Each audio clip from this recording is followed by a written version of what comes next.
네, 조국 장관의 딸 조민 씨가 오늘 아침 한 언론을 통해서 직접 목소리를 냈습니다. 먼저 어떤 이야기를 했는지 들어보겠습니다.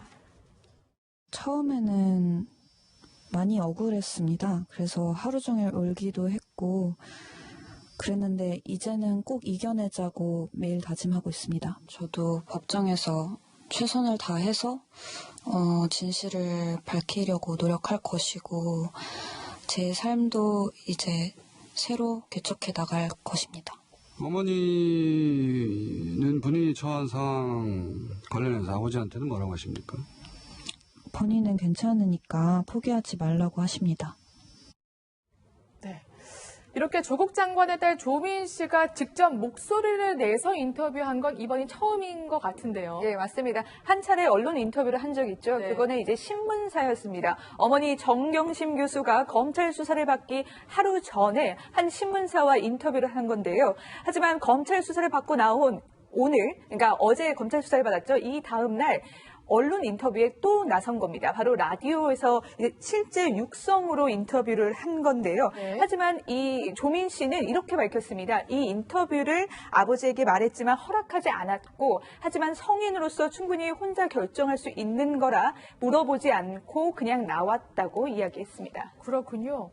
조국 장관과 상의하지 않고 인터뷰를 했다 이렇게 말했는데 그렇다면 어떤 말을 하고 싶길래 이렇게 인터뷰를 아버지의 반대를 무릅쓰고 강행했을까요? 바로 어머니를 위해서라고 말했습니다.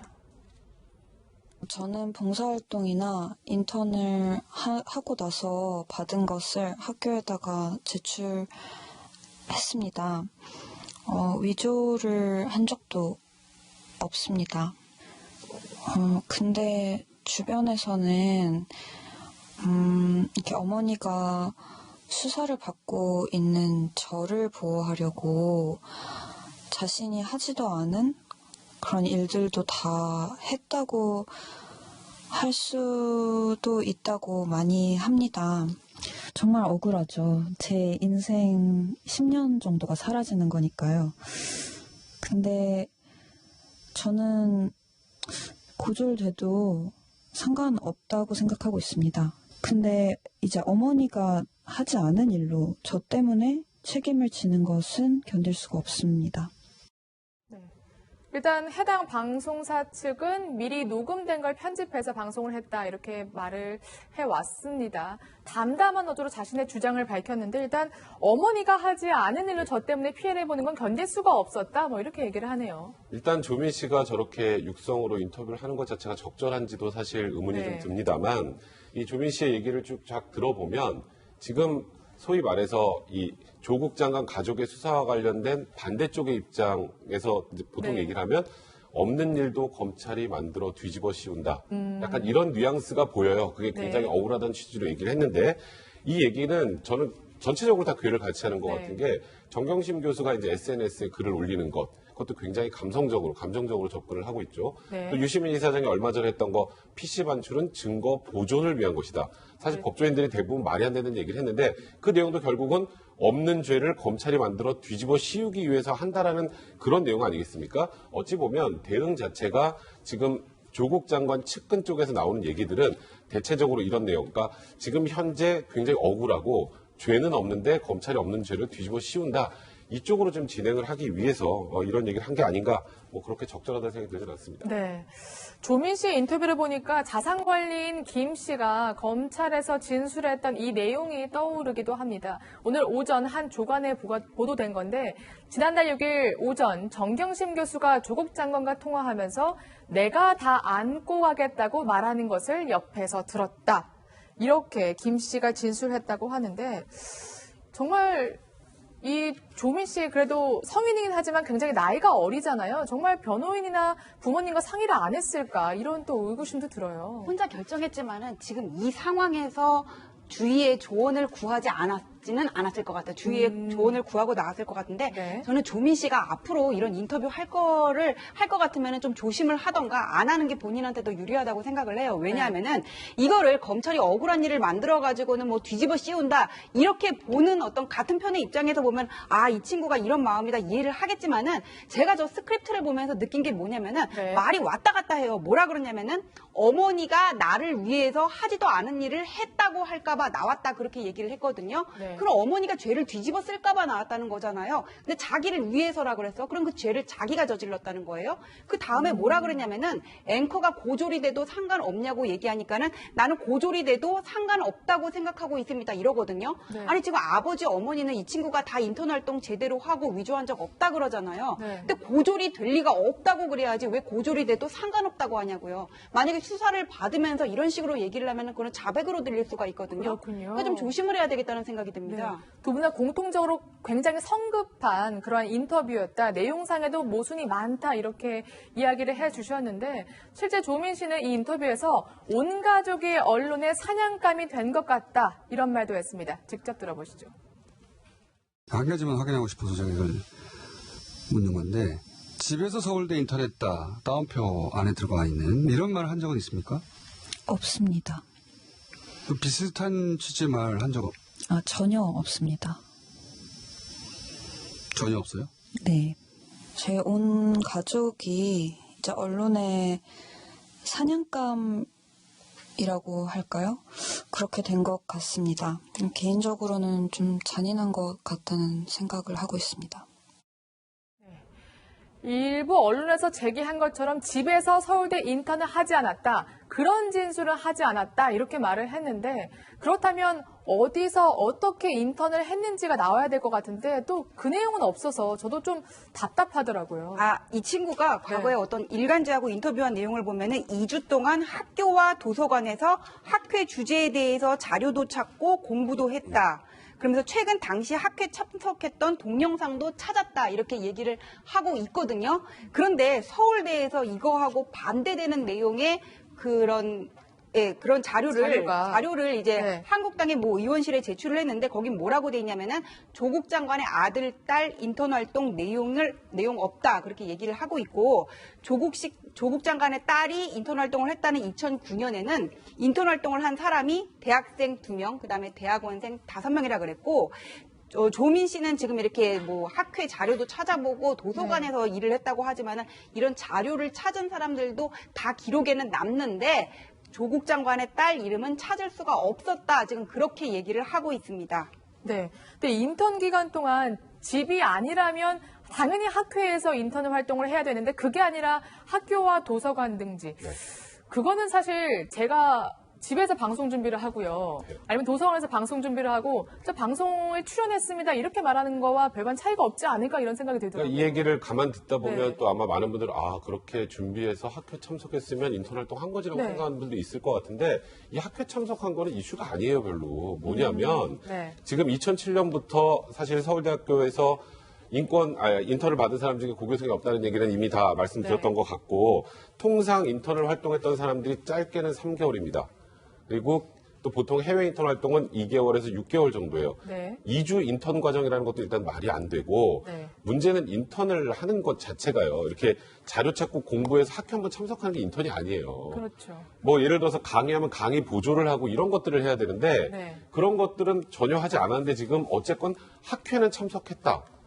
그러니 난 인턴을 했다라는 것 자체가 사실 이게 좀 앞뒤가 안 맞는 거거든요. 그러다 보니까 이 얘기를 사실 지금 워낙 이 조국 장관 가족들 관련된 일이 복잡하잖아요. 네. 그러니까 또 많은 분들의 시청자분들은 그냥 저기 학회 참석했으니까 인턴 했나 보다라고 생각할 수 있는데 학회 참석 여부는 인턴과 별로 관계가 없습니다. 그렇군요. 네, 그러한 맹점을 지적해 주셨는데 사실 조민 씨가 한 언론과 인터뷰를 했다고 해서 속 시원한 좀 해명을 듣고 싶었는데 정작 알맹이는 없어서 조금 안타까운 마음도 들었습니다. 이런 가운데 검찰의 수사도 속도를 내고 있습니다. 정경심 교수를 소환 조사하면서 이제 조국 장관 소환만 남았다 이런 관측이 나오고 있는데요. 조 장관의 오늘 출근길 발언 먼저 들어보겠습니다. 부인께서 검찰 소환하셨는데 심경이 어떠십니까? 부인께서 어떻게 아프신 겁니까? 입원 가능성 있습니까? 검찰 수사에 관련해서는 일체 말씀드릴 수 없음은 여러 번 양해를 구한 바 있습니다. 이번도 마찬가지입니다. 제 가족은 앞으로도 검찰 수사에 성실히 응할 것입니다. 저는 오늘도 법무부 장관으로서 할 일을 하겠습니다. 네, 검찰에서 조 장관의 공개 소환이 불가피하다 이런 관측마저 나오고 있는데 이런 와중에 저희 방송 직전에 윤석열 검찰총장의 중대 지시가 나왔습니다. 공개 소환을 전면 폐지하겠다는 건데요. 사건 관계인에 대한 공개 소환을 전면 폐지하고 수사 과정에서 이를 엄격히 준수할 것을 전국 검찰청에 지시했다. 근데 사실 조국 장관 소환을 앞둔 시점에서 이렇게 공개 소환 폐지한다고 말하는 것은 조국 장관도 비공개 소환하겠다 이렇게 말하는 것 같은데. 네, 그러니까 조국 장관 수사를 의식해서 이런 지시를 한 것 같아요. 다만 네. 계속 폐지를 하겠다는 건 아니고 수사공보 개선안이 마련될 때까지는 폐지를 하겠다, 네. 전면 폐지를 하겠다 그런 건데 이거는 두 가지 메시지를 담고 있죠. 검찰은 수사로만 말하는 거예요. 공소장으로만. 그러니까는 뭐 인권 보장이라든지 그런 문제는 우리가 알아서 할 테니까 더 이상 정치적인 논쟁거리에 휘말리지 않겠다 이런 의지를 표명한 거고 나는 수사는 원칙대로 진행하겠다. 지금 이런 메시지를 담고 있는데 아까 방송 전에 백성문 변호사님이 그런 말씀을 하셨어요. 조국 장관이 검찰개혁을 해야 되는데 윤석열 총장이 알아서 하고 있다고 딱 지금 네. 그렇게 한 돼가고 누리꾼이 있는 게 이렇게 아닌가. 댓글을 남겼더라고요. 네, 저희 딱 같이 그렇게 봤잖아요. 돼가고 있는 게 네. 아닌가 합니다. 확실히 네. 이 지금 조국 장관의 지금 수사에 대해서 굉장히 비판적인 시각으로 바라보시는 분들은 검찰이 검찰 개혁을 두려워해서 네. 그래서 사실 법무부 장관으로 조국 장관이 오면 검찰 개혁을 심하게 할 것이기 때문에 이에 대한 거부의 그런 활동이라는 취지로 이제 비판을 많이 하시는데요.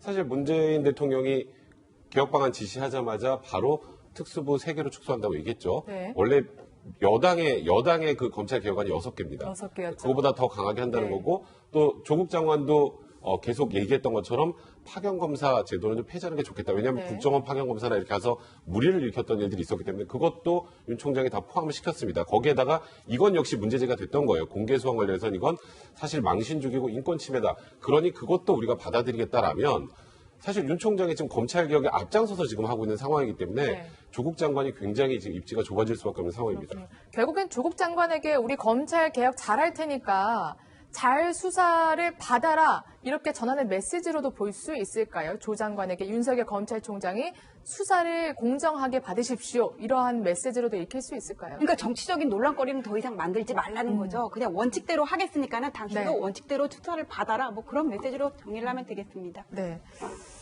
사실 정경심 교수 어제 소환 조사를 받았는데 일각에서는 정말 황제 소환이었다. 네. 누릴 거 다 누렸다. 이런 또 지적이 나오잖아요. 맞아요. 어제 정경심 교수의 검찰 출석 장면 언론에 전혀 노출되지 않았습니다. 정 교수는요, 검찰청 1층 현관이 아닌 지하 주차장으로 출석했는데요. 이 야당이 황제 소환이라고 비판하는 배경입니다. 일단 하나씩 짚어볼게요. 출석 당일인 어제는 공휴일이었습니다. 오전 8시 50분경에 출석한 걸로 알려지는데요. 정문 대신 지하 주차장 입구를 통해서 바로 조사실로 향했습니다. 네. 기자도 언론도 아무도 몰랐습니다. 네, 기자들이 지하 주차장에서 대기를 하고 있었던 걸로 알고 있거든요. 네, 이때도 이날만 유독 지하주차장 입구를 방호원들이 막고 있었는데요. 또 지하주차장으로 통할지 모른다는 소식에 이제 언론 취재진들도 지하주차장을 향했는데 네. 모두 물리쳤습니다. 몰아낸 예, 거군요. 모두 몰아내고 지하주차장을 이제 정 교수만 통할 수 있도록 한 건데요. 그래서 바로 조사실로 향했습니다. 이렇게 진행될 때까지 검찰은 취재진의 질문에 함구했습니다. 알려주지 않은 건데요. 그리고 나서 정 교수는 건강상의 이유로 8시간 만에 조사를 마치고 귀가했습니다. 하지만 이 사실도 정 교수가 귀가한 이후에 검찰은 알렸는데요. 그 다음에 이제 정 교수가 8시간 만에 건강상의 이유로 이게 돌아갔지만 이 모든 전 과정이 모두 비공개로 진행이 됐잖아요. 그래서 황제 소환이라고 야당은 비판하고 있는 겁니다. 정 교수가 소환받은 조사를 받은 시간도 오전 9시에서 5시인데 4시부터 못하겠다. 너무 힘들다. 이렇게 얘기해서 또 조사가 중단됐다면서요. 통상적이진 않죠. 네. 원래 그런 요구를 하더라도 대부분 뭐 이런 표현을 씁니다. 검찰에 들어가 조사를 받으면 받다 보면 아파집니다. 힘들어요. 그런가요? 굉장히 힘듭니다. 그건 어쩔 수 없어요. 네. 그런데 사실 지금 정 교수 측에서도 계속 얘기가 나왔던 게 그 11시간 압수수색과 관련해서도 검찰이 무슨 집 하나 터는데 11시간이나 압수수색을 한다. 그리고 뭐 모든 검사들이 다 동원돼서 지금 조국 장관의 수사를 과하게 한다 이런 얘기도 나오는 상황이기 때문에 검찰 입장에서도 이런 논란에 대해서 의식을 하진 않을 수 없어요. 그래서 일단 정경심 교수가 조사를 받는 과정에서 몸 상태가 좋지 않다라고 하는데도 조사를 밀어붙였다가 네. 나중에 혹여 또 정 교수 측에서 나와서 검찰이 이런 얘기를 했음에도 불구하고 강압적으로 조사를 밀어붙였다라는 그 메시지가 오히려 검찰 입장은 더 부담스러울 수 있기 때문에 네. 일단 제가 말씀드렸던 것처럼 굉장히 이례적입니다만 네. 정경심 교수 측의 요구를 받아들여서 실제 조사를 그렇게 많이 하지 못했던 것 같습니다. 일단은 지금 내보냈던 것 같습니다. 네. 사실 휴식 시간 빼고요. 점심 시간 빼면 사실상 조사한 시간은 최소 5시간, 뭐 많아봤자 7시간 이렇게 나오는데 사실 뭐 사모펀드 입시 비리 그리고 뭐 증거인멸까지 조사할 게 많잖아요, 변호사님. 검찰도 조사할 게 산더미인데 굉장히 난감할 것 같거든요. 그러니까 8시간에 네. 집에 간 게 8시간 뒤고요. 9시에 와서 5시쯤 가신 것 같은데 점심 먹는 시간 빼고요. 그다음에 주차장에서 차량 기다리는 시간 빼고 그다음에 처음 이렇게 조사받을 때 들어가가지고 인적사항 같은 거 질문하고 격까지 얘기를 하거든요. 그럼 조사의 본론으로 들어가는 시간까지 하면은 뭐 거의 한 3시간 정도는 빠지고 제대로 조사를 받은 네. 거는 5시간 정도밖에 안 됐을까 하는데 검찰 조사를 받다 보면요. 압수수색이 들어와도 다리가 후들거리고 다 아파. 정신적으로 아프단 말이에요. 근데 어떤 명확한 의사의 진단 없이 계속 이런 상황이 반복이 된다면은 일반인들 같은 경우에는 그런 경우에는 정말 영장을 칠 수밖에 없거든요. 네. 그러니까 정경심 교수도 좀 이런 점을 감안해서 너무 시간 끄는 게 본인한테 결코 유리할 수는 없다고 보거든요. 네. 그러니까 앞으로는 좀 조사에 성실히 임해야 되는 게 아니냐 지금 이런 얘기들이 나오고 있습니다. 네, 시간 끌기가 아니냐 이런 지적마저 나오고 있다는 말씀을 해주셨습니다. 또 특별한 3가지가 있었습니다. 먼저 조사 시간이 굉장히 짧았고요. 특히 여성 수사관이 배석을 했다고 합니다. 또 조사 과정을 검찰이 다 영상으로 녹화했다고 하고요. 마지막으로 정경심 교수가 나갈 때 보통 진술조서에 사인을 하는데 하지 않았다면서요? 이게 어떤 의미입니까? 일단 조사 시간에 관련된 얘기를 네. 지금까지 좀 했었던 것 같고요. 거기서 아까 말씀하셨던 것도 주목할 것은 여성 수사관도 안에 참관을 그치. 시켰다라는 네. 건 압수수색에서도 그 얘기 나왔잖아요. 수많은 남성 수사관들이 와가지고 네. 여자 2명 있는 집을 압수수색했다. 네. 사실이 아닌 걸로 밝혀지긴 했습니다만, 그러니까 그런 논란을 사전에 차단하기 위해서 검찰도 굉장히 신경을 많이 쓰고 있다는 의미로 봐야 될 것 같고요. 조사 과정 영상 녹화는 뭐 영상 녹화하는 경우가 거의 대부분이기 때문에 네. 이거는 특별하게 의미를 둘 필요는 없겠습니다만, 영상 녹화하는 과정에서 나중에 혹시라도 혹여라도 네. 검찰이 뭐 수사 과정에서 좀 강압적인 행태를 보였다라고 하면 이게 증거 자료가 될 수 있잖아요. 그런 의미라고 생각하시면 될 것 같고, 마지막으로 이제 진술조서에 난인하지 않은 거. 네. 이건 진짜 흔치 않죠. 일단 조사받고 아파도 그날 받은 건 찍고 나가야죠. 네. 원칙적으로는. 그런데 일단은 조사를 다 받고 아프다는 걸 호소하고 1시간가량 추가로 쉬었던 걸로 지금 알려지고 있어요. 더 조사를 받겠다는 의사를 표명을 해서 쉰 건지 아닌지는 알 수 없습니다만, 근데 이제 거기서 더 이상 견디기 힘들다고 하면 우리가 보통 진술조서를 다 작성을 하고 나면 이게 내가 한 말이 여기에 그대로 들어가 있는지 봐야 되잖아요. 네. 확인하고 그 다음에 이제 서명 날을 해야 되는데, 그래서 과거에도 그래서 국정농단 사건이나 아니면 뭐 사법농단 사건 때 보면 이 조서 확인하는 게 몇 시간씩 걸리지 않습니까? 그러니까 그 조서 확인하는 것조차 힘들다고 말씀을 하셨다면 정경심 교수가, 그러면 현실적으로 날인을 받을 수가 없죠. 그러니까 날인을 안 해주고 보냈다기보다 날인을 받을 수가 없는 상황이었던 것 같고, 나중에 받을 수 있으니까. 그러니까 그렇죠? 두 번째 네. 조사를 받아서 그걸 모두 모아서 한꺼번에 이제 날인을 받겠다라는 게 검찰 입장인 것 같습니다. 그렇군요. 정경심 교수의 추가 소환이 그렇다면 불가피한데 사실 조국 장관도 지금 소환이 불가피하다 이런 관측이 나옵니다. 이런 와중에서도 조국 장관의 과거 SNS 내용이 또 주목을 받고 있잖아요. 뭐 저희가 자주 이제 말씀하는 것이 이제 뭐 조적조 네. 이런 얘기를 하고 있는데, 이번에도 이제 정확하게 3년 뒤를 예언하는 그런 운동을 했습니다. 네. 2016년 10월 30일에 보게 되면 검찰은 왜 최순실을 긴급 체포하지 않고 기각을 시켜가지고 공범들하고 말을 맞추게 하느냐, 그 시간을 주느냐 이렇게 얘기했고요. 그리고 이제 2016년 11월 26일에는 한 명의 피의자들 때문에 5천만이 고생이다 이렇게 얘기를 했습니다. 이 혀라고 하는 것은 자신을 찌르는 그 흉기가 될 수도 있고 자기를 내리치는 도끼가 될 수 있는데, 조 장관 입장에서는 자기 입과 혀가 상당히 원망스럽지 않겠나 하는 생각이 들 정도로 정확하게 이렇게 철저하게 어떤 말과 행동이 배치되는 그런 경우에서 이렇게 만들어 보려고 하더라도 참 어려운 그런 상황이 아닌가라고 생각이 네. 되는데요. 지금 이런 말도 있습니다. 조만 대장경이라고 해서 조국과 8만 대장경을 같이 결합을 시켜가지고 네.